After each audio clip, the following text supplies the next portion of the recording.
好，今天想跟大家分享一下维生素 D3的这种重要性。这个重要性不是我说的，你可以去查一下。但凡是就是说三甲医院比较权威的这种医生都会告诉你，如果说有一种东西你必须要吃的话，那就是维生素 D3，不是什么 DHA， 不是什么其他的。为什么？因为维生素 D3它参与了我们的骨骼和牙齿的健康。帮助我们维持我们的骨骼的韧度，因为它可以帮助钙磷吸收。第二个更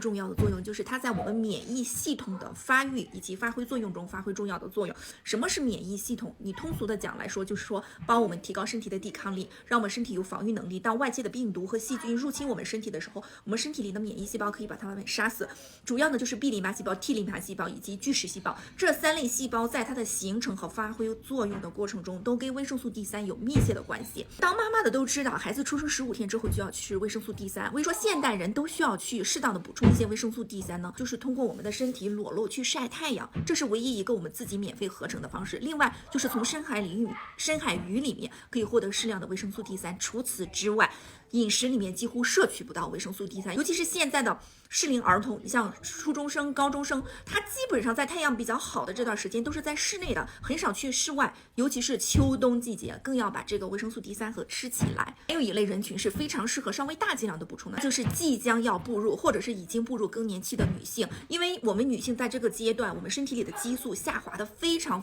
大，那激素水平跟我们的钙磷吸收和利用是有非常大的关系的。如果说激素水平下滑又很严重，你又没有及时的给补充到 D3，让自己的骨骼在我进入更年期之前就相应的就是说质量比较好的话，你会非常容易引起骨质疏松，然后严重的会特别容易骨折。那维生素 D3与我们的这个昼夜节律的调节也是很有关系的。如果你睡眠质量差，特别容易浅，然后睡眠节律紊乱，你也要去自查一下，是不是你没有得到足够的晒太阳的时间，或者说是你没有摄入足够的 D3。今天直播间给大家带到的都是富含 D3的复合产品，有需要的可以来直播间看一下。